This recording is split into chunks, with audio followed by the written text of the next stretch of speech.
Aí galera, professor Lustosa na área, passando para te falar que tem mais uma aula gratuita do Alphacom agora, isso mesmo. Não se esquece de pegar o material que está na descrição do nosso vídeo, se inscrever no canal e apertar a sinetinha para ser notificado das nossas aulas e dar aquela curtida, né?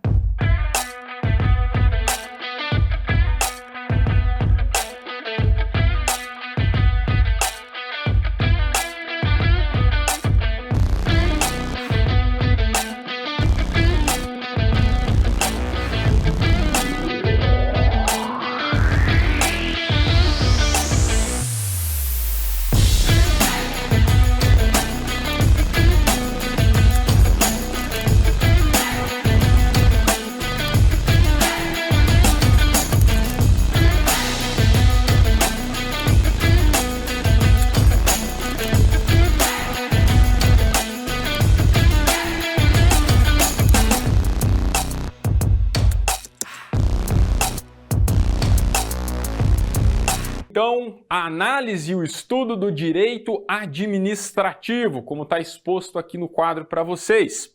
A parte introdutória se faz fundamental para a compreensão dos demais tópicos que serão analisados. Ok? Qualquer prova que você fizer de direito administrativo, se não tiver uma base sólida dos aspectos introdutórios, conceito, fontes, sistemas, você baila. Então é importante, sim, facilita a sua vida sem sombra de dúvidas. Tijolinho por tijolinho nós vamos construir aí um alicerce forte, uma base forte, porque depois vai ficar tudo muito mais fácil, prometo para vocês. Então olha só, se liga aí, a gente vai tratar de aspectos introdutórios, ok? Aspectos introdutórios. Introdutórios. Não deixa de passar o olho, como eu digo e repito, tema esse negligenciado pelo aluno. Sei que não é o seu caso, senão você não estaria aqui assistindo e trocando uma ideia comigo a esse respeito. Como tudo tem um início e muito embora o direito administrativo ele não tenha um código, uma reunião, um código das legislações, das leis que tratam sobre o assunto, é muito importante que você consiga estudá-lo numa sequência lógica, perfeito? Não adianta nada você pegar um tópico aleatório aí que você vai ficar boiando. Então vem comigo porque é justamente com base no conceito de direito administrativo, ok? Conceito, que a gente tem a ideia aí dos aspectos introdutórios. Professor, o que é direito administrativo? Muita gente se engana. O direito administrativo tem a ver com administração. Nada disso, ok? Nós vamos ver que direito administrativo é um ramo relativamente novo dentro da área do direito, ciências humanas, perfeito? Mesmo sendo novo, tem uma riqueza de detalhes muito grande. Então é muito importante que você saiba o conceito que é direito administrativo, porque aí a gente vai compreender como que ele é aplicado na prática e principalmente como é cobrado na sua prova. Perfeito? Então, muito embora nós tenhamos vários conceitos, a ideia básica, o cerne do conceito de direito administrativo pode ser resumido da seguinte forma. Se liga aí, ó.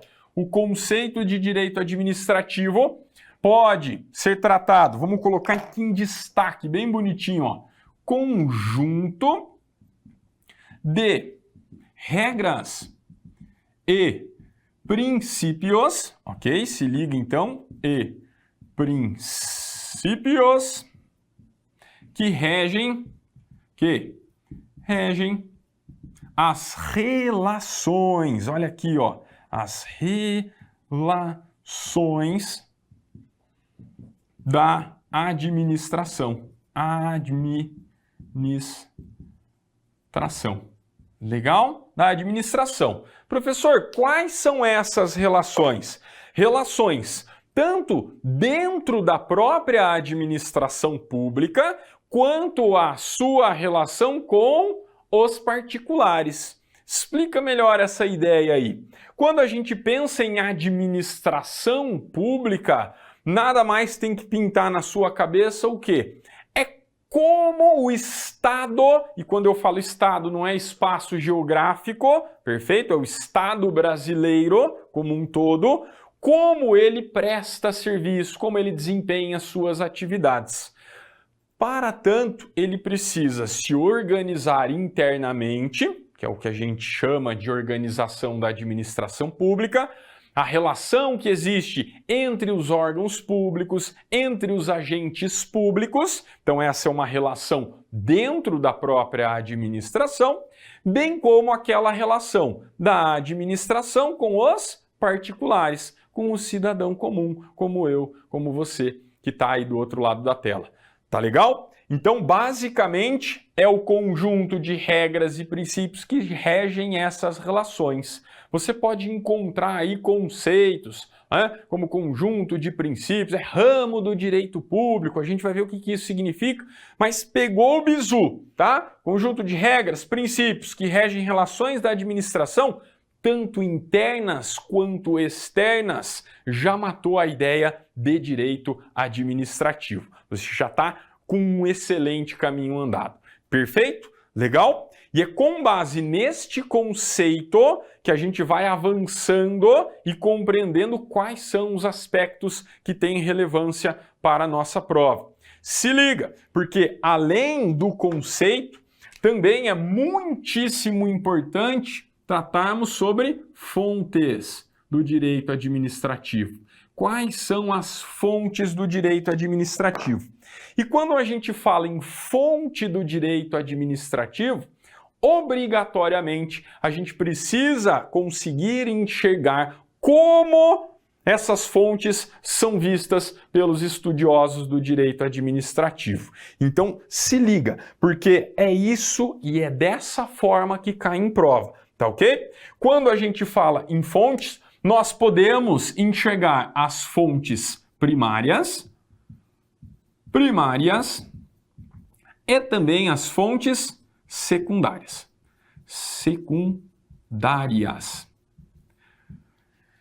Meu querido, muito embora na área do direito sempre exista discussão, a banca costuma cobrar os tópicos da mesma forma. E é assim que a gente tem que entender, ok? Quando a gente fala em fonte primária, é o primeiro lugar onde eu me socorro para entender, compreender e analisar direito administrativo. E, obviamente, mesmo não sendo um ramo positivado, colocado de forma sintetizada no que a gente chama de código, a gente tem Código Penal, Código Civil, Código de Processo, tem Código Administrativo negativo. Nem por isso eu não tenho ideia de onde estudar direito administrativo. Muito pelo contrário. E é justamente a ideia de fonte primária é onde eu vou me socorrer na primeira hipótese, tá? O que sustenta o direito administrativo é justamente o quê? Lei, ok? São as leis. Joia? Essa é a fonte primária. Perfeito? E aqui merece um pequeno aprofundamento. Porque quando a gente olha essa expressãozinha aqui, fonte primária é a lei, lei no sentido amplo, ok? E quando eu falo lei no sentido amplo, implicitamente nós precisamos entender lei no sentido genérico. Professor, não entendi. Como assim lei em sentido genérico? Olha só o bizu. Quando a gente fala lei, implicitamente eu tenho que enxergar quem? Constituição Federal de 88, ok? Professor, mas Constituição não é lei. Tem gente que fala que Constituição está acima da lei. Tudo bem, mas ela é a nossa carta magna, a lei mãe, como é chamada por alguns administrativistas. Então, quando eu busco a fonte primária lei, obviamente que eu também estou falando da Constituição, ok? Além da Constituição, esse sentido amplo abrange a chamada lei complementar. complementar, ok? Da mesma forma, as chamadas leis ordinárias, lei ordinária. E ainda a gente pode enxergar aqui também os chamados atos normativos. Normativos. Então, olha só quanta informação importante. Recapitulando, nós temos como fontes do direito administrativo as fontes primárias e secundárias. Nas fontes primárias, eu tenho as leis. Lei em sentido amplo. Constituição, lei complementar, lei ordinária e atos normativos. Você que está ligadaço já deve estar pensando, eu vou pegar o professor e vou perguntar sobre súmula vinculante. Guarda a tua dúvida que já a gente vai ver como que se dá o entendimento em relação às súmulas vinculantes. Perfeito? Show de bola, professor. Então, lei, fonte primária. Tem mais fontes do direito onde eu busco conhecimento do direito administrativo? Tem, são as chamadas fontes secundárias. Bora anotar aqui? Vamos puxar aqui para baixo para ficar legal, ó. Como fonte secundária, eu posso colocar aí, ó, doutrina. Doutrina, tá? Para quem é da área, para quem vem do curso da graduação de direito, está muito ambientado com essa expressãozinha. O que significa doutrina, professor?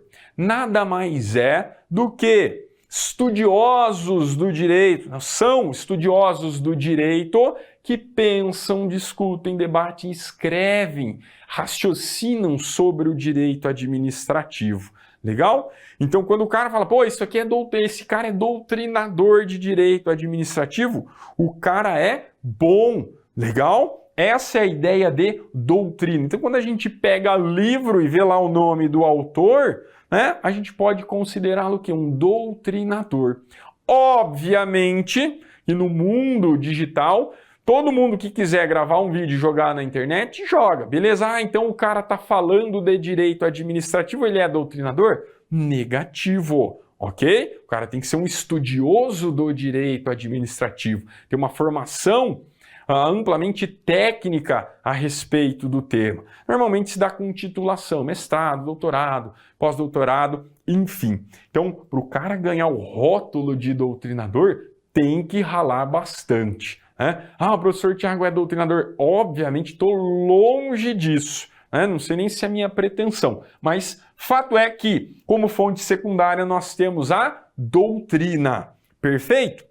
Tem mais coisa, professor? Além da doutrina, onde eu posso buscar conhecimento sobre direito administrativo? Se liga, que é a chamada jurisprudência. Jurisprudência. Vamos colocar aqui bonitinho, ó. Jurisprudência. Também outra expressãozinha aí bastante comum na área acadêmica do direito. Jurisprudência. E a galera baila, tá? Pega um julgado, né, um tribunal, enfim, do STJ, do STF, das Cortes Superiores, fala, isso aqui é jurisprudência. Por quê? Porque teve um juiz de direito que disse, né, dizer tá dito, né, que já diz o ditado. Pera lá. Jurisprudência significa reiteração de decisões no mesmo sentido. Vou repetir. Reiteração de decisões no mesmo sentido. Então não basta, né, ter um tribunal lá do fim do mundo que emita uma decisão sobre determinada matéria, beleza? Isso não vai servir de fonte para o direito administrativo, porque a ideia de jurisprudência não é essa, tá ok? Então, quando os tribunais, né, eles julgam a mesma matéria no mesmo sentido, reiteradamente, né, por um lapso temporal razoável, aí sim a gente fala o quê? Em jurisprudência. Perfeito? É muito comum um camarada retirar lá um voto de um ministro que foi proferido uma vez e tratar isso como jurisprudência.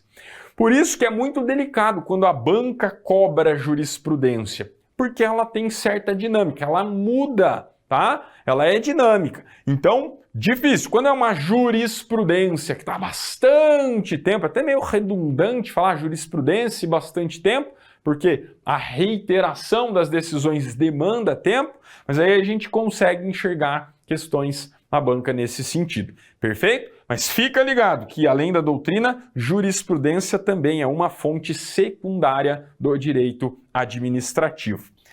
Professor, você já tocou no assunto da súmula, tá? Eu poderia colocar a súmula aqui como fonte secundária, mas eu vou colocar ela entre parênteses aqui para vocês. Por quê? As chamadas súmulas, ok? Súmulas nada mais são do que resumo de jurisprudência. Resumo de jurisprudência. Então a gente pode colocar aqui no ladinho, tá? Quando a gente falou em jurisprudência, nós temos as súmulas, famosas súmulas do STF, súmulas do STJ, quer dizer o quê? São enunciados que condensam, ok? Que resumem o teor de julgados, né, que são proferidos aí da mesma maneira, de forma reiterada, no mesmo sentido. Perfeito? Dá um exemplo de súmula para a gente, professor, que é aplicável aí em relação ao direito administrativo? Uma que despenca em prova, súmula 473 do STF. A gente vai aprofundar os estudos nela aí, a gente vai ver a questão da autotutela, mas enfim, a ideia de súmula também pode ser vista como fonte secundária do direito administrativo. Ok? Beleza, professor, mas você ainda não falou da súmula vinculante. Não falei, porque eu vou fazer um parênteses. E aí a gente vai ver se ela é fonte primária ou fonte secundária. E eu vou explicar um pouquinho mais da súmula vinculante. Não sem antes também colocar aqui no esqueminha, para você que está aí, fonte secundária, além de doutrina, além de jurisprudência, nós também temos os costumes. Costumes. Também, embora não seja tão usualmente enxergada, visualizada na prática, os costumes também são fontes de direito administrativo. Tá ok? Então, se liga, né? Não estou falando, costume, eu posso me valer somente de costumes? Nananina, não. Até porque nós sabemos que dentro do direito administrativo vigora o princípio da legalidade. Perfeito? E nós vamos ver que o princípio da legalidade ele tem que ser analisado de uma forma bastante restritiva em relação ao direito administrativo, em relação à administração pública. Ok? Pô, dá um exemplo então de costume, né? Na USP, na Universidade de São Paulo, Universidade Federal de São Paulo, não está escrito em lugar algum, não tem no regimento interno, mas é um costume adotado na USP que os professores mais antigos da casa possam escolher as matérias que eles vão lecionar, ok? Isso não está no regimento da USP, não está escrito, não está positivado, mas foi uma fonte adotada pelo direito administrativo ali dentro da USP, que também faz parte da administração, para a aplicação do direito. Show de bola? Pô, beleza, professor. Fonte primária, lei. Secundária, doutrina, jurisprudência e costume. É assim que cai em prova? É.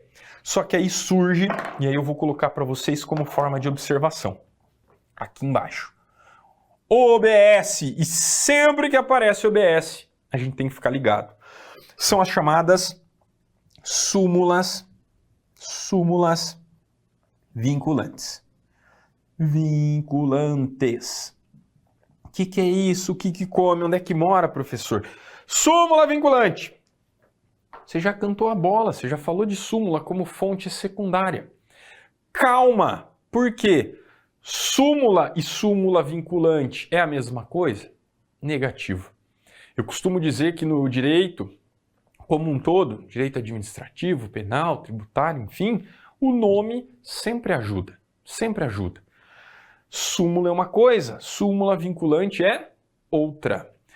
Percebam, quando estivermos diante das chamadas súmulas vinculantes, nós estamos diante de uma exceção. Por quê? Dentro da estrutura do poder judiciário, via de regra, não existe hierarquia. Traduz para mim, professor. significa que um juiz não se submete ao entendimento de um desembargador ou de um ministro do STJ ou do STF. O juiz de direito, ele decide pautado no livre convencimento motivado. Se ele justificou juridicamente sua decisão, ele não precisa se submeter à decisão de instâncias superiores. Essa é a regra. Só que a exceção está justamente aqui, na chamada súmula vinculante. Por quê? A súmula vinculante ela tem previsão constitucional, está lá no artigo 103A. E a ideia, basicamente, da súmula vinculante, que é a proferida, que é confeccionada pela Suprema Corte, pelo STF, que está lá, é o mais alto escalão do Poder Judiciário, uma vez editada a súmula vinculante, todos os outros órgãos subordinados se sujeitam à decisão do teor da súmula vinculante. E não à toa ela ganha esse nome. Súmula vinculante porque vincula todas as instâncias do judiciário, inclusive da administração pública.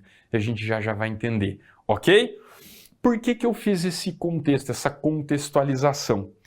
Porque a súmula vinculante, embora não tenha ainda aparecido em prova, se ela for tratada como fonte do direito administrativo, onde que eu encaixo essa miserável aí, professor? Apostaria minhas fichas aqui, como fonte primária, ok? Só que, dada essa categorização em fonte primária, eu não posso equipará-la à lei. Joia? Que fique claro. A ideia é que quem faz lei é o poder legislativo. O judiciário não faz lei. Então, súmula vinculante não entra no conceito de lei. Se liga! Ok? Se liga, porque muita gente troca as bolas. Mas, se for cobrado, pode aparecer na sua prova, é difícil, mas se cair fonte primária, eu incluiria súmula vinculante aqui. Ela se encaixa melhor, ela se adequa melhor em relação à fonte primária. Perfeito? Show de bola? Beleza, professor. Então, em relação a aspectos introdutórios, vimos conceito, vimos fontes, e também vale muito a pena tratarmos sobre sistemas. Sistemas de direito administrativo, ok? E em relação aos sistemas, nós temos 2. Para nossa prova, para o nosso edital, 2. E a gente precisa entender o raciocínio e matar pau na hora da prova, ok? Então a ideia dos sistemas, a gente consegue enxergar 2. O primeiro deles é o chamado sistema francês, ok? Pô, professor, francês por quê? Porque foi criado na França, obviamente. Legal? Sistema francês, ele ganha alguns sinônimos, tá ok? Então, o sistema francês, o sistema contencioso,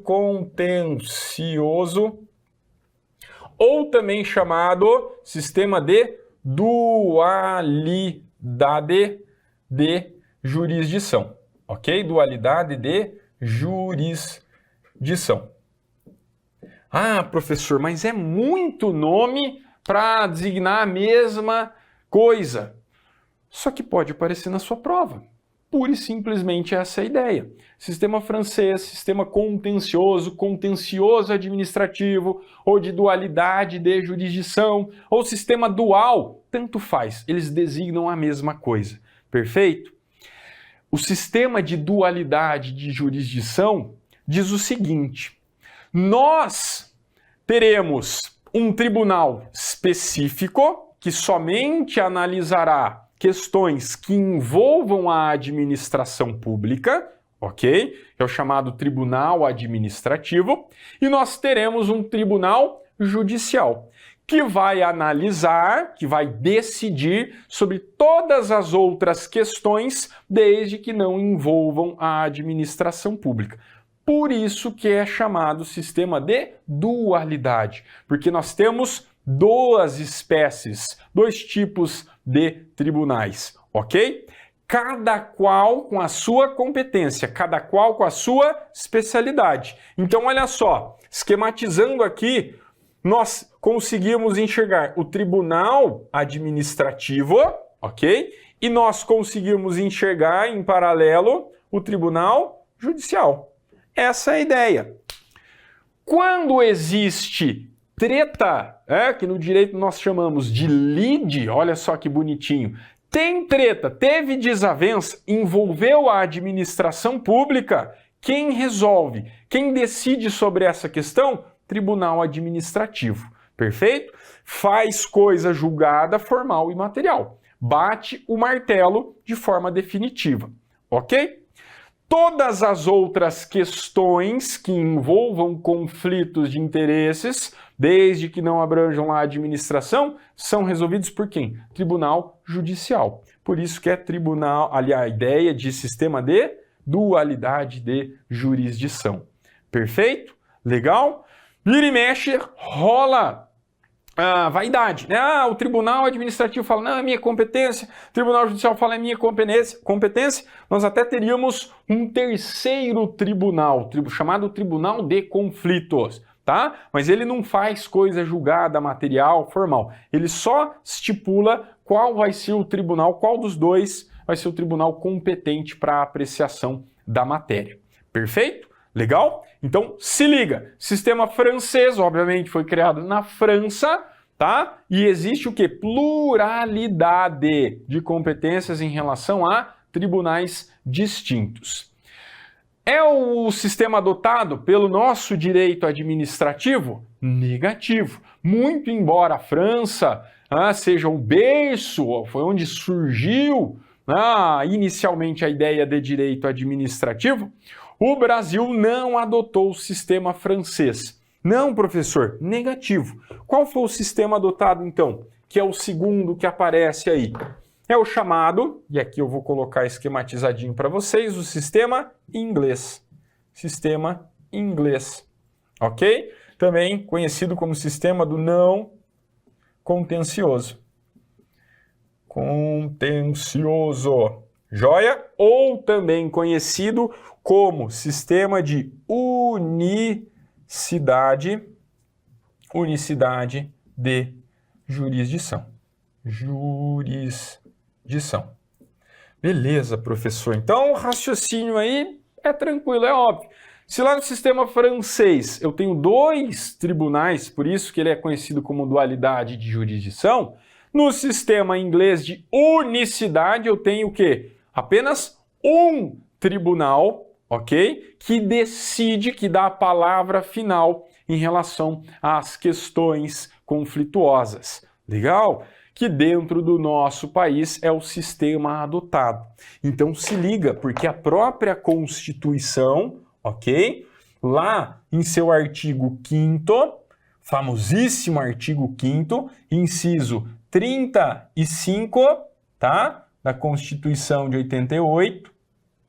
Essa é a previsão, essa é a disposição que me permite afirmar que o Brasil adotou o sistema inglês ou de unicidade de jurisdição.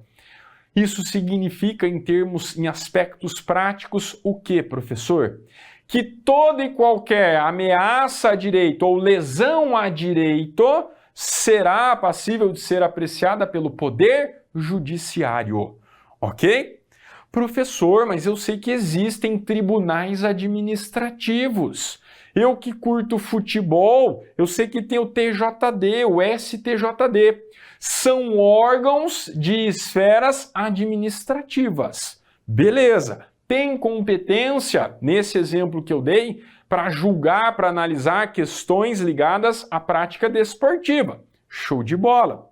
Só que isso não impede que, mesmo tendo sido tomada uma decisão em sede administrativa, em um tribunal administrativo, que o Poder Judiciário refaça a sua apreciação. Ok? Isso quer dizer que quem dá a palavra final, ou seja, que faz coisa julgada formal e material, é o Poder Judiciário, é o Tribunal Judicial. Ok? Pô, beleza, professor. Então, toda e qualquer matéria, desde que eu não tenha satisfeito, que haja uma resistência, que haja uma lide, um conflito, pode ser passível de apreciação pelo Judiciário?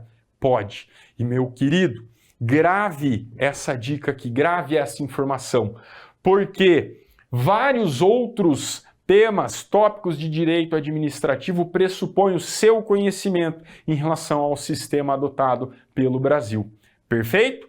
Nós vamos várias e várias vezes conseguir enxergar a aplicação do sistema inglês em outros tópicos. Lembra que eu disse no início do nosso bate-papo? O que nós estamos construindo aqui é a base para que você possa compreender lá no futuro outros tópicos pertinentes ao direito administrativo. Bacana? Tranquilos? Então se liga aí. Dá um destaque no sistema inglês, mas também precisa saber que existe o sistema francês. Porque se apareceu na prova, você vai matar a pau, comer com farofa. Show de bola? Regime jurídico administrativo. Então, se liga. Por quê? Quando trabalhamos a ideia de regime, ok? Não é aquele regime. Ah, tô gordinho, vou fazer um regime, não. Mas a ideia basicamente é regime disciplina. Perfeito? Quando você faz regime de comida, você tem que ser disciplinado. A ideia do regime jurídico administrativo é mais ou menos essa. Administrativo.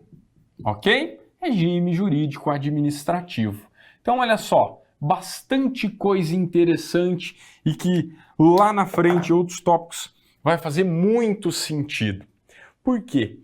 A ideia do regime jurídico administrativo é que dá toda a sustentação para o desenvolvimento, para os aspectos práticos ligados à administração pública. Então, quando a gente fala em regime jurídico administrativo, duas palavrinhas mais do que mágicas devem vir à sua mente, ok? Porque o regime jurídico administrativo nada mais significa do que um conjunto, ok? Um conjunto de, e aí eu vou colocar aqui, ó, em destaque, prerrogativas e sujeições especiais. E vou colocar aqui, ó, sujeições especiais. Legal? Especiais. Pô, professor, como assim conjunto de prerrogativas e sujeições especiais? Meu querido aluno, quando tratamos de direito administrativo, mais especificamente de administração pública, nós temos que enxergá-la como uma prestadora de serviços.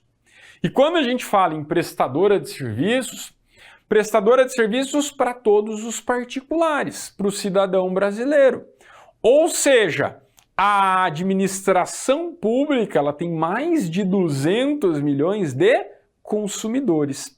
E aí eu pergunto, como que ela vai desenvolver as suas ações, as suas atividades, se a ela não forem conferidas prerrogativas e sujeições especiais?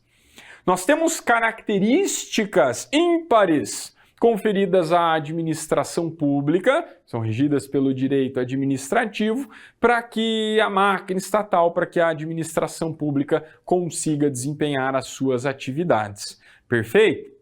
Pô, professor, mas eu não acho justo. Você não tem que achar nada, porque é assim que funciona. E você vai entender que se fosse de forma diferente não funcionaria, principalmente no Brasil, infelizmente no Brasil. Tá ok?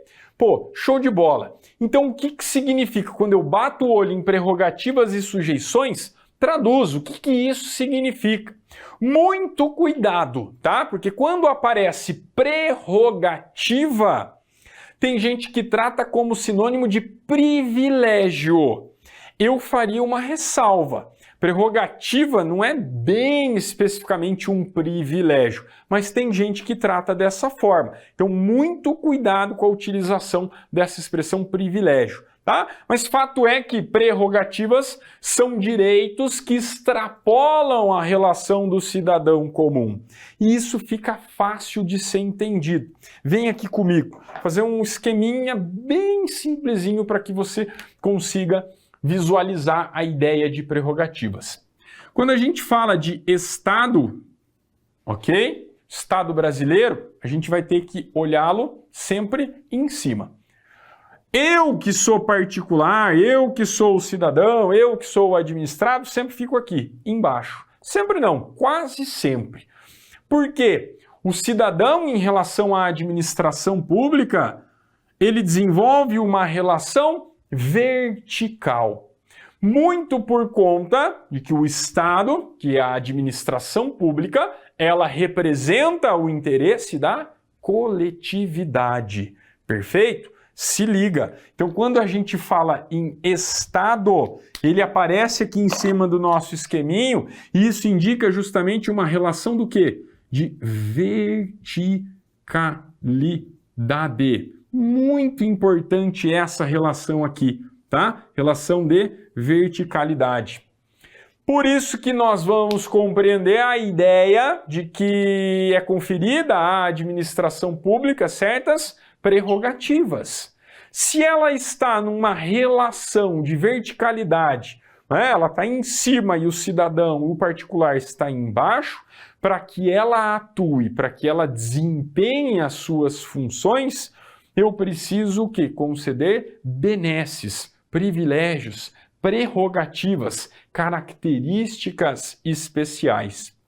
Pode dar um exemplo, professor? Obviamente, porque fica fácil de você assimilar a matéria. Vocês já devem ter ouvido falar em desapropriação, ok? Uma das formas de intervenção do Estado na propriedade privada. Basicamente, qual que é a ideia da desapropriação? Se forem preenchidos requisitos legais, ok? Critérios estabelecidos pela lei, inclusive pela Constituição, mesmo eu sendo dono de determinada propriedade, vamos supor que eu tenha comprado uma fazenda, ok? Chega a administração pública, olha para mim e fala: ó, Tiago, felizmente ou infelizmente, nós vamos precisar construir uma rodovia. Vai passar exatamente aqui um pedaço da sua propriedade, ok? Então você vai vender esse pedaço de terra para a administração. Por quê? Dado o interesse da coletividade, passando uma rodovia aqui, a gente vai ter escoamento de produção, vai fomentar a economia, etc, etc, etc. Isso vai trazer um benefício para a população que mora aqui em torno da região do estado, da região do Brasil, que seja. E esse interesse da população, obviamente, vale mais, prevalece sobre o seu interesse em ser dono desse pedaço de terra. Vem a administração pública, baseada na ideia de prerrogativa, ok? E desapropria a minha fazenda, um pedaço da minha fazenda ou a fazenda toda, se for necessário, ok? Desde que tenha sido demonstrado, obviamente, interesse público. Então, olha só que ideia bacana. A administração pública pode, inclusive, impor, ela pode subjugar a minha vontade, que sou proprietário, em detrimento à vontade da coletividade. É exatamente essa ideia de prerrogativa. Nós podemos pensar ainda em prerrogativa no exercício dos poderes administrativos. Tem uma série de situações, pontuais em que a gente consegue enxergar o quê? Prerrogativa concedida à administração pública. Quer ver só outro exemplo para fixar? Quando você toma uma multa de trânsito, você tem a opção pagar ou não pagar? Olha que gostoso seria, cometi uma infração de trânsito, não vou pagar. E aí vem o Estado e vai o quê? Ele te executa, né? Vira dívida ativa, inscreve em dívida ativa, vai lá e te executa. Isso é uma prerrogativa. Não fosse assim, quem que pagaria a multa? Então a ideia é exatamente essa, ok? Quando a gente fala em administração pública, o Estado, a administração pública aqui em cima e o particular aqui embaixo. Perfeito? Por isso que o direito administrativo, por isso que o chamado regime jurídico administrativo, ele é pautado no que a gente conhece e entende por regime de direito público, ok? Regime de direito público, tá? Palavrinha mágica também, regime de direito público, tá? Quando envolve interesse da administração pública, quando ela precisa desempenhar suas atividades, suas funções, pautada nessa relação de verticalidade. Verticalidade por quê, professor? Por que a gente pensa no direito público? Porque a relação jurídica do Estado e do particular não está em pé de igualdade. Legal? É diferente do que acontece, por exemplo, em uma relação comercial entre particulares. Vem aqui comigo. Quando nós enxergamos a relação entre dois particulares, ok? Um particular aqui e outro particular aqui, desde que eles se encontrem na mesma situação jurídica, essa é uma relação que de horizontalidade. Olha o bizuzinho aqui, palavrinha também mágica. Legal? A ideia de horizontalidade. Vou colocar aqui, ó, horizontalidade. Joia? Essa palavrinha aqui também muito comum em questão de prova. Indica justamente essa relação entre particulares. Quer o exemplo para gravar e nunca mais esquecer? Se eu quiser vender o meu celular para você, eu posso oferecê-lo. Mas eu posso te obrigar a comprar o meu celular? Ainda mais pelo preço que eu estipulei. Ah, o meu celular vale 500, mas eu vou obrigar você a comprar o meu celular por 1.500. Posso fazer isso? Consigo fazer isso?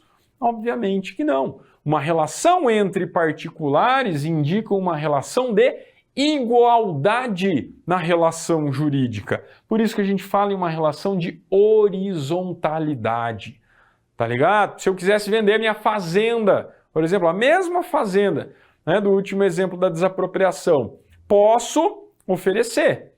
Eu preciso arrumar um comprador. Eu não posso obrigar, ó Estado, compra as minhas terras, ok? Não é assim que funciona, pelo menos não para o direito, ok? Para o ordenamento jurídico. Então, quando a gente pensa em uma relação entre particulares, e aí ela é pautada no que a gente chama de regime de direito privado, ok? Regime de direito privado, se liga. Relação entre particulares, de regra, nós temos que enxergar que é uma relação horizontal, uma relação de igualdade. Perfeito? Tranquilos? Esse é campo aqui do estudo e da análise lá do direito civil, do direito empresarial, enfim. Só que olha só o bizu. Em algumas hipóteses, somente em algumas hipóteses, nós vamos conseguir visualizar regime de direito privado na administração pública. Só que isso é exceção. Perfeito? Vem aqui comigo, porque quando trabalhamos a ideia de regime jurídico administrativo, tem que vir à mente qual das relações? Essa aqui. Relação de verticalidade, relação de regime de direito público. Perfeito? É isso que estuda o direito administrativo, no que ele se pauta, dentro do chamado regime jurídico administrativo.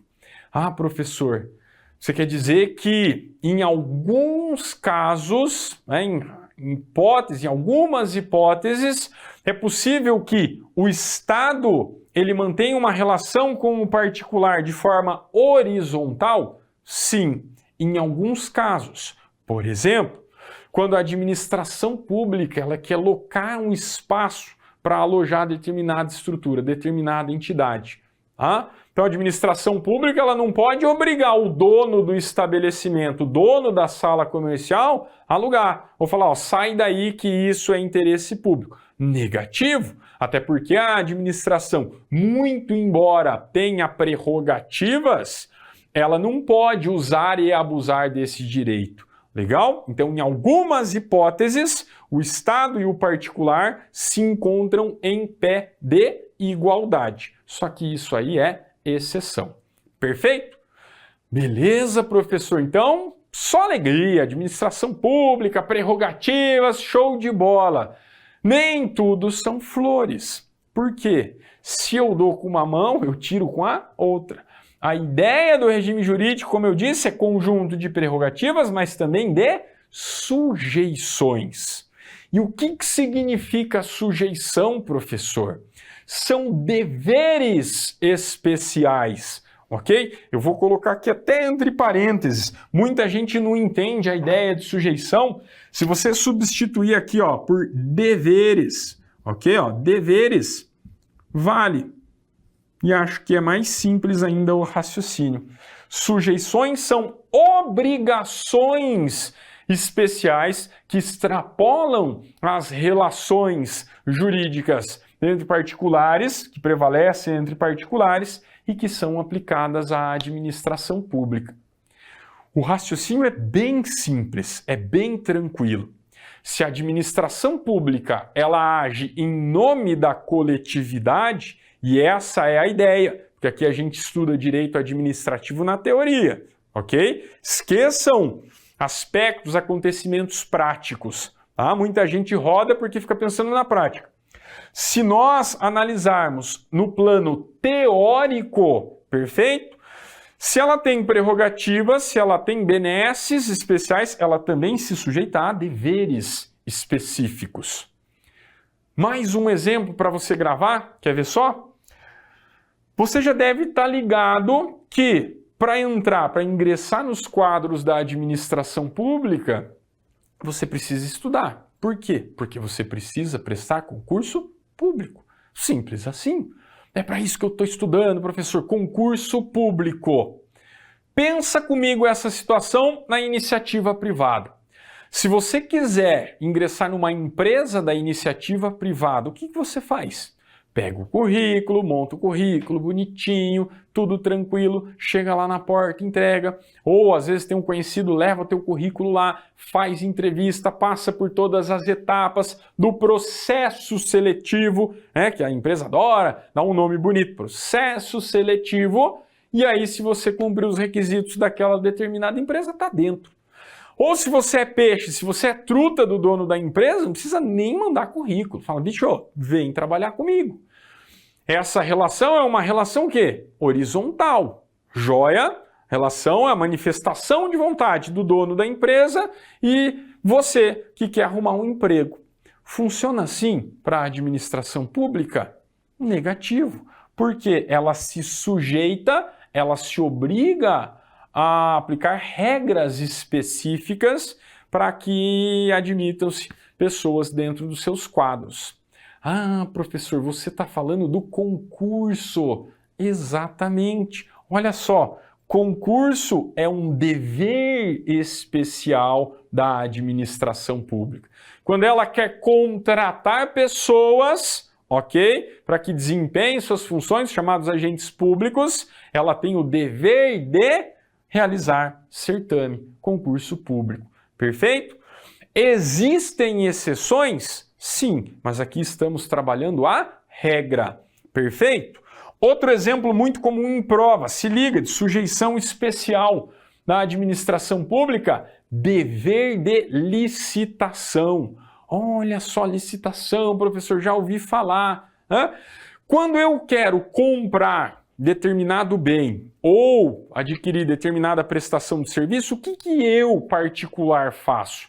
Ligo para a empresa, combino o preço, acerto os valores e mando vir. Sei lá, instala um armário aqui em casa. Legal? Contrato pessoa especializada, mexe com móveis, vai lá, marceneiro, bonitinho, pago, beleza, acabou. Essa é uma relação o quê? Horizontal. Já para a administração pública, como é que funciona, professor? Se ela quisesse comprar armário, reformar lá a sede administrativa, o que ela tem que fazer? Licitação.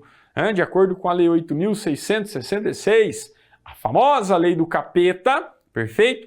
Via de regra, a administração se sujeita para a aquisição de bens, serviços e obras à licitação. Ah, faz sentido. Agora eu estou enxergando que é uma sujeição especial. Exatamente essa ideia. Vem aqui comigo. Então, dessa forma, a gente consegue enxergar o chamado o quê? Regime jurídico de direito público. É público porque envolve interesse público, envolve interesse da coletividade. Perfeito? A administração pública nada mais faz do que agir em nome da coletividade. Pelo menos em tese deveria ser assim. E para tanto, fica estipulada uma relação de verticalidade. Show de bola? Tranquilos? Pô, beleza, professor. Então, show de bola. Regime jurídico administrativo é isso. É isso que a gente precisa saber para a nossa prova.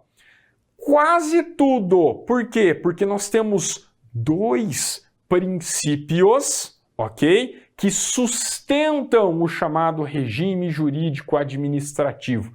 Pô, professor, princípio, falou em princípio, coisa abstrata, coisa genérica, mas olha só, no direito administrativo é bem tranquilinho, porque nós temos a ideia do princípio da supremacia do interesse público, ok? Do interesse público, essa ideia.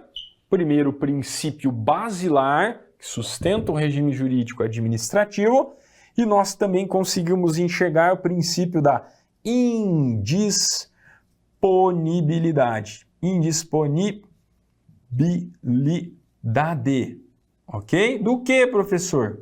Do interesse público. Do interesse público também. Preciso decorar esses dois camaradas aí? Não, porque a gente acabou de entender a ideia, a relação de verticalidade que eu esquematizei para vocês. Lembrando, a administração pública atua em nome da coletividade, ok? Por isso que é uma relação de verticalidade. Exatamente essa ideia do princípio da supremacia do interesse público. Se aparecer na prova supremacia do interesse público em relação ao interesse privado, é a mesma coisa, é só o nome completo desse princípio. Justamente indica essa relação de verticalidade. O interesse da coletividade se sobrepõe ao interesse do particular. Perfeito? Que é o exemplo que eu dei da desapropriação. Legal, professor. E a ideia de indisponibilidade do interesse público? Também bem simples de assimilar. Se a administração pública, ela atua, ela age, ela desempenha suas funções em nome da coletividade, ela, entre aspas, a grosso modo, trabalha para o coletivo. Se ela representa a coletividade, ok? Ela pode dispor de um interesse que não é dela, que é da coletividade? Obviamente que não, ok? Então, nos casos em que a administração pública ela tem interesses diversos dos interesses da coletividade, ela não pode abrir mão, ok? É exatamente essa a ideia do princípio da indisponibilidade. Mesma coisa, se eu quisesse vender um celular que não é meu, voltamos ao exemplo das relações entre particulares. Posso vender, posso dispor uma coisa que não é minha? Posso abrir mão de um direito que não é meu? Negativo. Funciona da mesma forma para a administração pública. Tranquilos? Legal? Estes dois princípios, ok? Estes dois princípios, eles não aparecem nem na Constituição e nem em leis infraconstitucionais. Professor, como assim? Não está escrito em lugar nenhum, de forma explícita, com esse nome que eu coloquei aqui no quadro para vocês? Negativo. É por isso que são considerados princípios implícitos da administração pública. Princípios implícitos porque eles não estão com esse nome, com essa nomenclatura em lugar algum. Ok? Ah, professor, mas se não está escrito, então não posso aplicar em relação ao direito administrativo? Deve!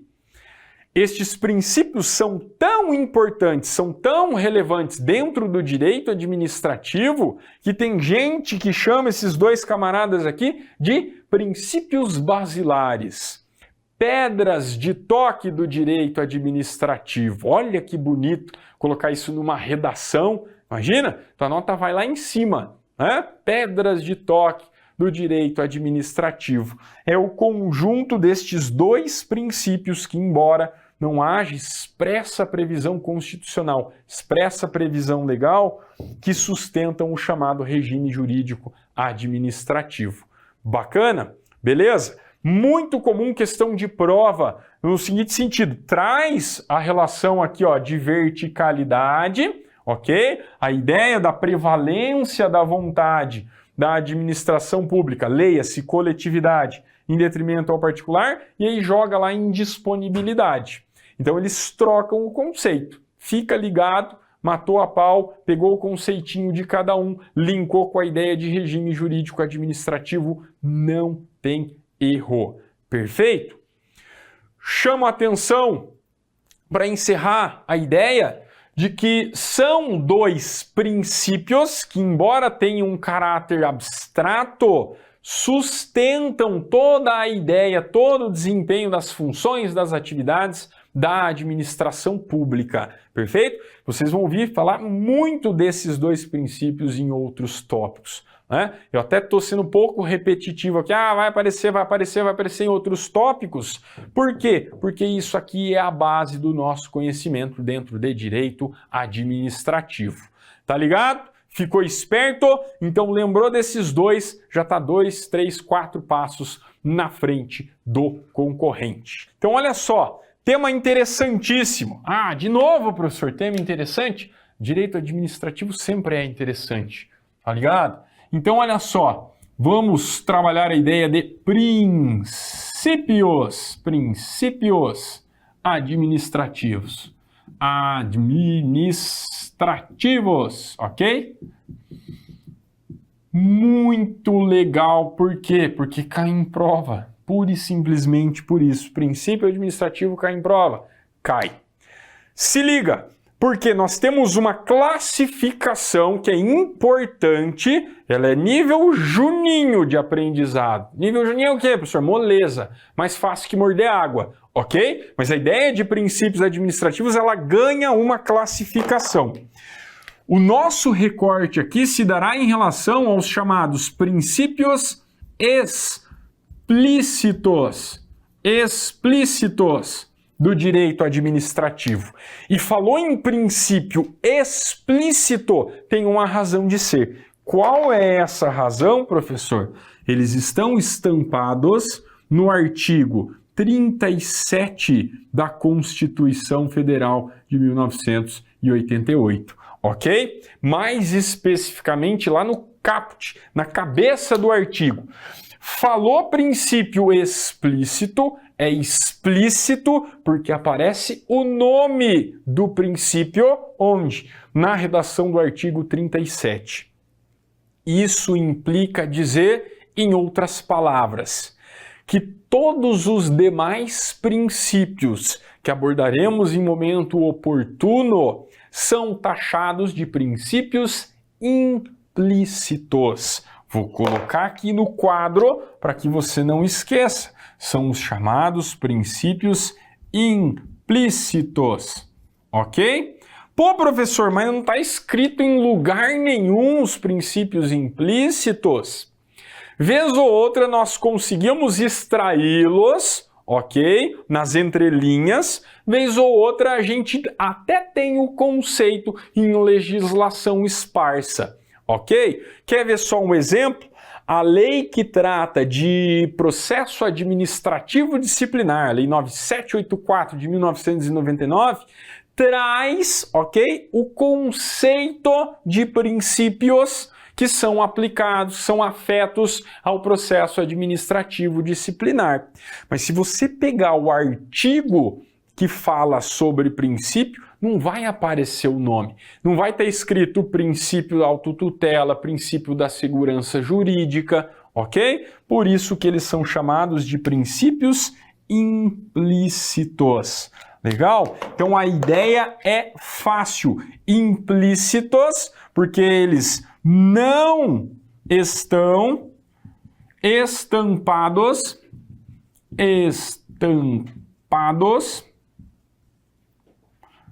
na Constituição Federal de 1988. Simples assim.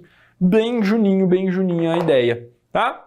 E aí o nosso recorte vai se dar em relação aos princípios explícitos. Tá? Você já deve estar cansado, você, concurseiro, deve estar cansado de ouvir falar no famoso macete do LIMP. Vamos colocar aqui um macetinho extremamente válido. Tá, ó, a ideia do macete do LIMP. Ok? Macetinho mnemônico aí são as iniciais dos 5 princípios. Se você abrir a Constituição, artigo 37, você vai conseguir lê-los. Vai estar lá o nome, ok? Prometo para você. Qual que é o L? O que significa aí? O L, princípio da legalidade. Legalidade. O I significa o quê? Princípio da impessoalidade. Impessoalidade? Isso. O M é de princípio da moralidade, que a gente vai ver que não é sinônimo de ética, como muita gente confunde. O P significa princípio da publicidade, tá? Publicidade. E o irmão mais novo, assim como eu no Alfa sou o Juninho, é o princípio da eficiência, ok? Eficiência. Ele foi introduzido aí depois, ele chegou depois, tá? Lá com a Emenda Constitucional 19 de 1998. Já eu vou falar disso para vocês. Pô, beleza, professor, então vou gravar LIMP, beleza, show de bola, vou gabaritar a prova? Negativo. Nós vamos ter que analisar quais são os aspectos inerentes a cada um desses camaradas e que a gente faz a partir de agora. Perfeito? Então, lembrou que são os 5. Se tiver qualquer outro princípio, o nome de qualquer outro princípio, a gente vai ter que categorizá-lo onde? Em princípios implícitos. Ah, eu já ouvi falar em princípio da supremacia do interesse público, indisponibilidade do interesse público. Estão escritos no artigo 37? Não. São importantes no direito administrativo? Pra caramba, ok? Mas não deixam de ser categorizados como princípios implícitos. Feitas as considerações iniciais, agora a gente vai começar a pontuar aqui princípio por princípio. Primeiro deles, princípio da legalidade. Vamos colocar aqui legalidade, professor. Legalidade. Show de bola? E olha só. Para quem está iniciando aí, pode parecer fácil a ideia. Cuidado! Quando a gente se sente muito confiante é que a gente baila. Então se liga, embora sejam conceitos iniciais, são de extrema relevância para a compreensão da matéria. Quando a gente trabalha a ideia de legalidade, nós temos 2 acepções. Primeira acepção, princípio da legalidade em relação aos particulares. Particulares, ok? Eu e você que está aí do outro lado da telinha, nós, mortais. A legalidade para os particulares é aplicada de uma forma. Já em relação ao princípio da legalidade para a administração pública, vai ser analisado sob uma outra vertente, ok? Sabendo essas 2 vertentes, tá show de bola, tá tranquilo. Professor, o que significa princípio da legalidade para os particulares? Significa dizer que a nós, eu, você, ele, nós, cabe fazer tudo aquilo desde que não contrarie a lei. Se a lei não proíbe, eu posso fazer. Olha que gostoso! Então, se eu estudo todas as leis, pego o Vadimek, pego a Constituição, caramba, 4, não encontro nenhuma norma que fale sobre determinado assunto. Posso ou não posso fazer? Posso.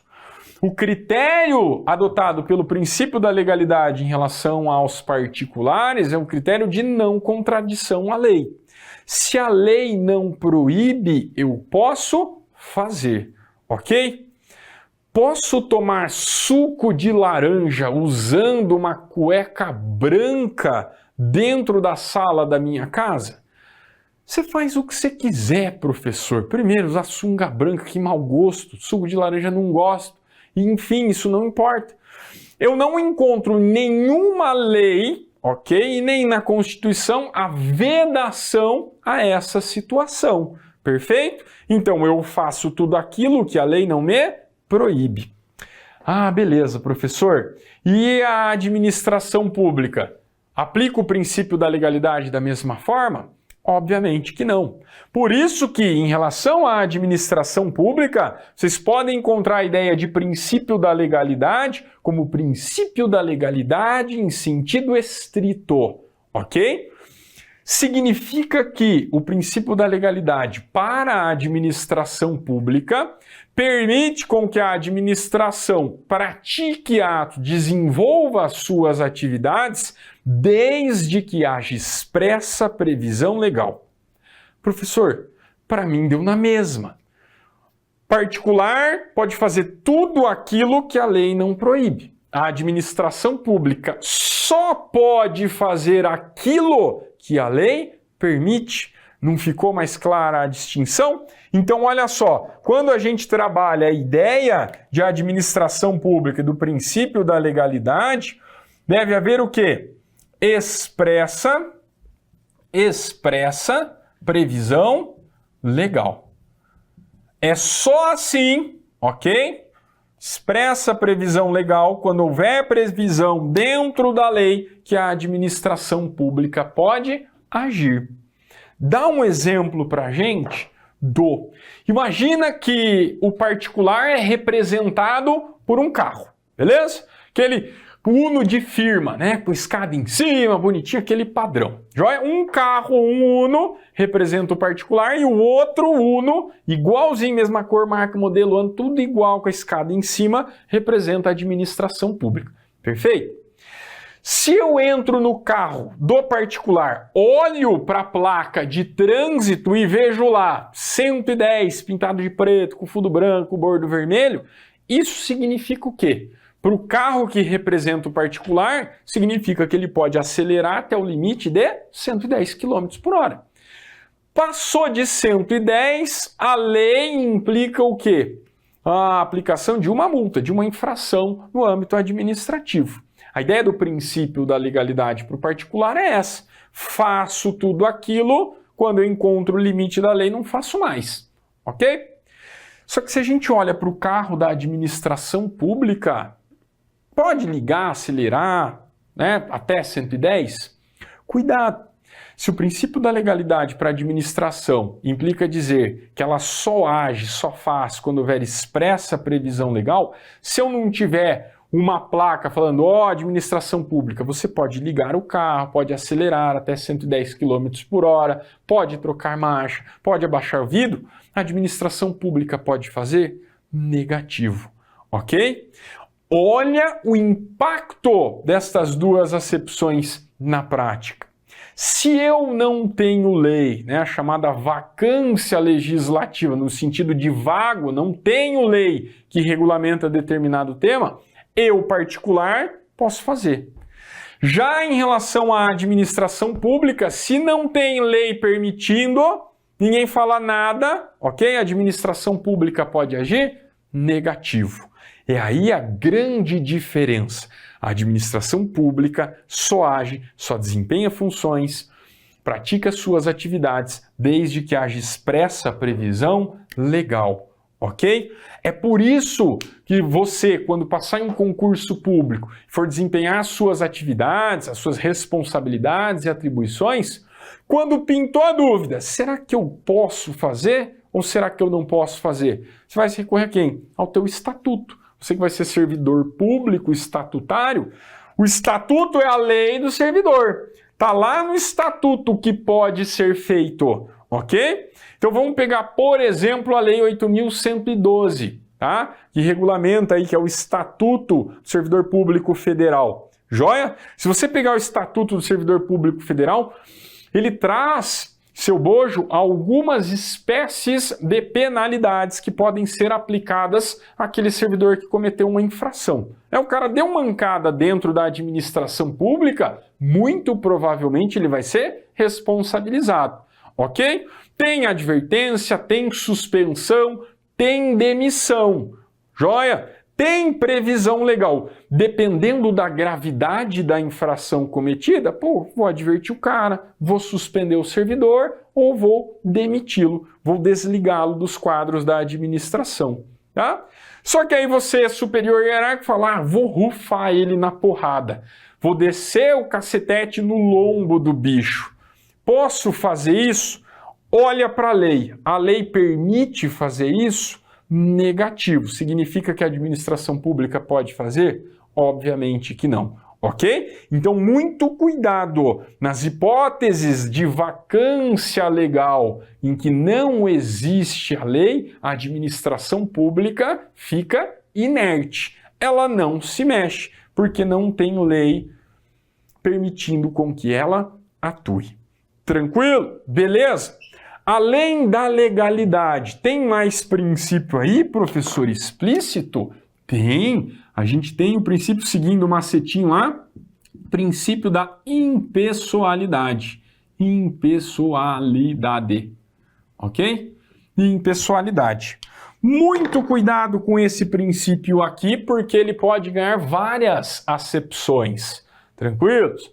Quais são elas, professor? Se liga.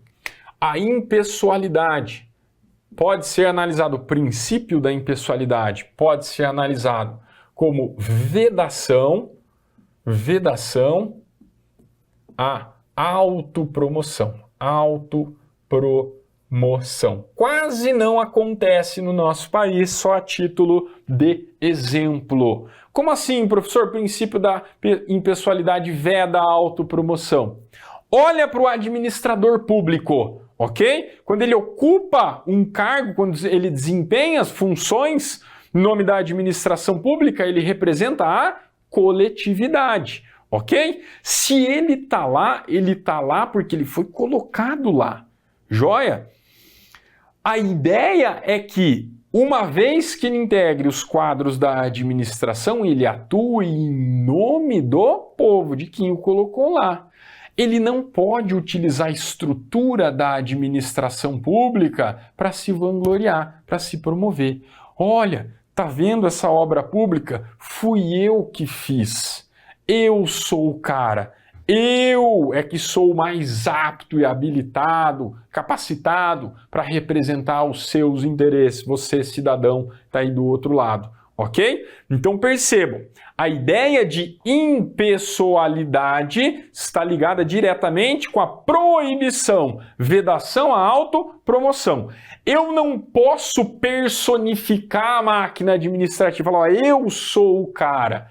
Legal? Ah, professor, vejo isso muito na minha cidade. O camarada, ele inaugurou obras públicas. E aí ele colocou lá uma marca da campanha dele, né? Ele coloca lá uma mão, joia e pinta uma mão em cada obra pública que ele inaugurou. Pode isso? Obviamente que não. O que ele está fazendo? Autopromoção com dinheiro de quem? Meu, seu e de todo o povo. Joia? Por isso que o princípio da impessoalidade significa, em outras palavras, você não pode tornar pessoal a administração pública, não pode personificá-la. Bacana?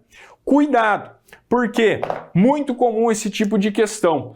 É proibido a autopromoção, sim, só que a gente vai puxar uma observação aqui, um OBS, ok? Qual que é esse OBS aí, professor? Quando houver publicidade de caráter educativo, informativo ou de interesse social, é possível que seja conferido publicidade, ok? Voltando no exemplo de inaugurar aí obra pública, tá? O camarada pode falar quanto recurso foi empregado para a construção de determinado hospital? Pode, inclusive ele deve. Nós vamos ver aí que também vigora o princípio da publicidade, joia? Então a observação é nesse sentido. Não pode autopromoção, ok? Só que a publicidade, ela é permitida desde que tenha natureza educativa,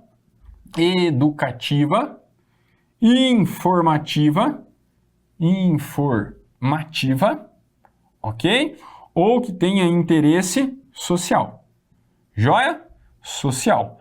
É exatamente assim que entende o STF, a nossa Suprema Corte. Beleza? Inclusive respeitando o princípio da publicidade. Perfeito? Então a questão tem que deixar bem clara, a prova, o examinador tem que deixar bem claro que o sujeito se valeu da estrutura da administração para se promover. Legal? Por isso que é proibido você dar nome a espaços públicos, a pessoa viva, né? A gente pode fazer a homenagem depois que bate as botas, enquanto está vivo não. Ah, mas tem na minha cidade, tem no meu estado? Isso aí é prática, é um pouquinho diferente da teoria. Legal? Então, primeira acepção do princípio da impessoalidade, vedação à autopromoção. Você também pode encontrar aí princípio da impessoalidade, joia? Como sinônimo de finalidade. Ok? Raciocínio é bem simples aqui. Se a administração pública, ela busca o interesse da coletividade quando desempenha as suas atividades, quando exerce as suas funções administrativas, ok? No final do dia, né, no encerrar do expediente, ela age, ela atua buscando o interesse coletivo, finalidade pública. Então, o agir por parte da administração pública, no final do dia, busca o quê? Finalidade do interesse público. Por isso que pode ser tratado como sinônimo de finalidade. Joia?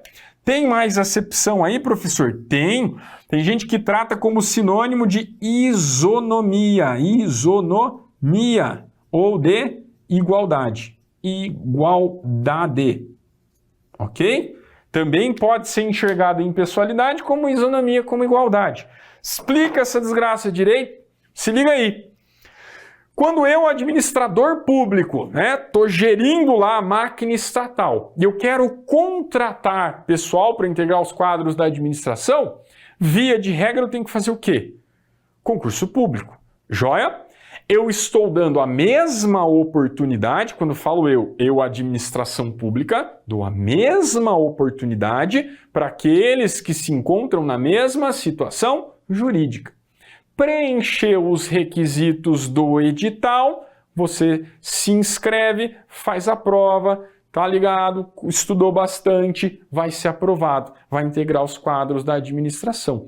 Eu, administração, não estou contratando A, B ou C. Eu estou dando a mesma oportunidade e essa ideia de isonomia, de igualdade, que a gente consegue extrair do princípio da impessoalidade. Exemplo clássico, concurso público, ok? Só que pode aparecer uma questãozinha. Pô, concurso público pode fazer distinção entre aqueles que almejam ingressar na carreira?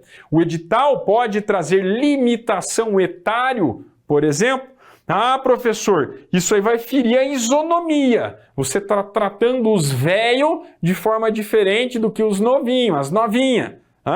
Pode isso? Pode, mas isso não é afronta à isonomia, à igualdade, à impessoalidade? Negativo, ok?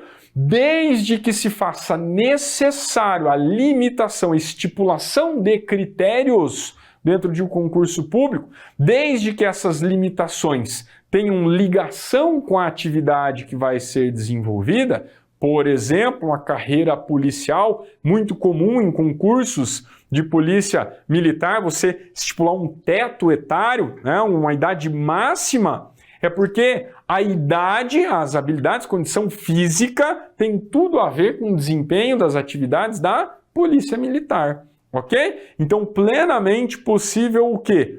A estipulação de critérios desde que estejam ligados com a atividade desempenhada. Perfeito? Vai se afronta o princípio da isonomia da igualdade? Negativo. Show de bola? Avançando aí, vimos legalidade, vimos impessoalidade. Próximo princípio expresso, moralidade, professor, moralidade. Ok? Muito cuidado, porque moralidade a gente não precisa ficar discutindo o sexo dos anjos, não. Ah, é sinônimo de ética, tem distinção, moralidade para mim é uma coisa, para você é outra. Negativo. Basicamente, quando a gente fala em moralidade dentro da administração pública, eu preciso linkar com expressões chaves. Moralidade na administração pública significa boa-fé, ok? Significa probidade. Probidade significa lealdade, significa honestidade. Honestidade. Ai, professor, honestidade, administração pública é igual, diria minha avó, não orna, não combina, não casa. Meus queridos, estão o quê? Pegando o bizu para a prova, é para passar em concurso.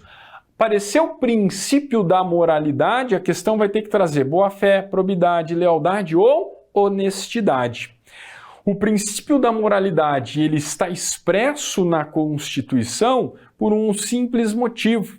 Ele torna jurídica a obrigação do administrador público em atuar, em agir pautado na boa-fé, na probidade, na lealdade e na honestidade. Ok? A moralidade dentro da administração pública, ela é um pouquinho diferente da moralidade do cidadão normal, perfeito?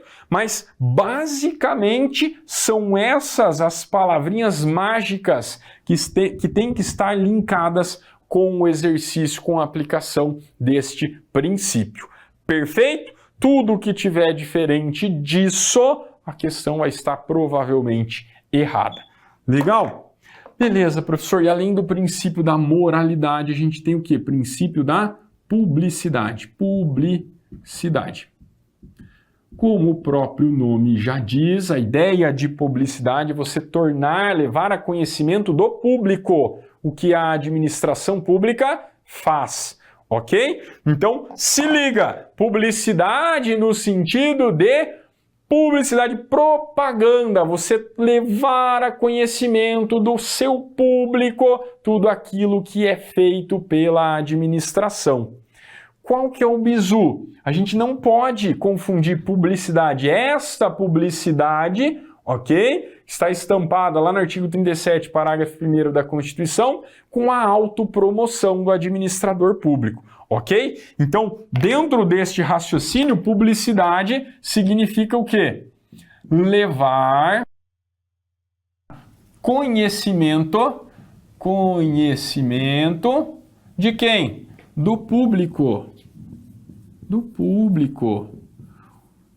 O que é feito, como é feito, de que forma é feito pela administração pública. Perfeito?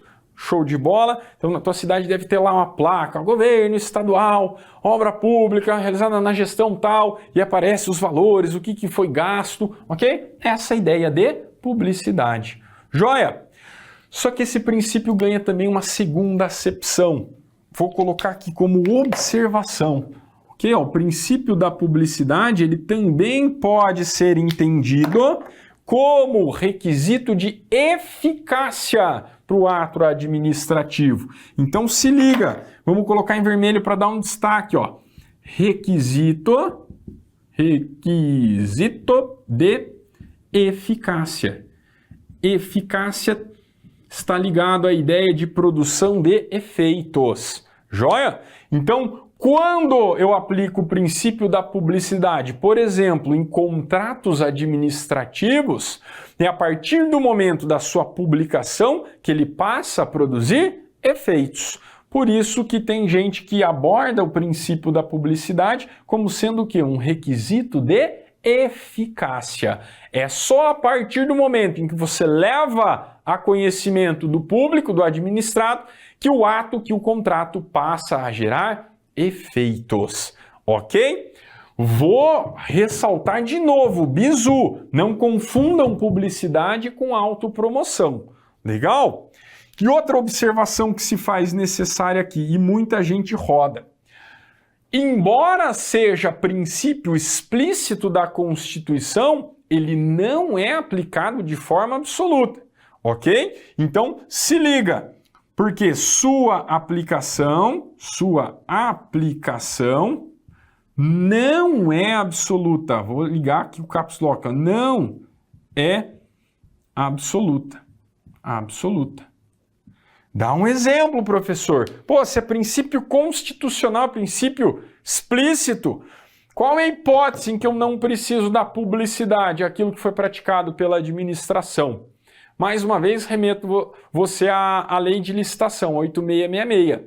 Você já deve ter ouvido falar no sigilo das propostas, ok? Justamente no sentido de preservar o caráter, né, de concorrência do certame público. Então, obviamente, que se eu chego lá abanando com a minha proposta, né, para participar da licitação, o camarada olha para o lado, vê minha proposta, faz uma melhor, ok? Então, a ideia do sigilo das propostas, pô, show de bola, é vedação, é exceção ao princípio da publicidade.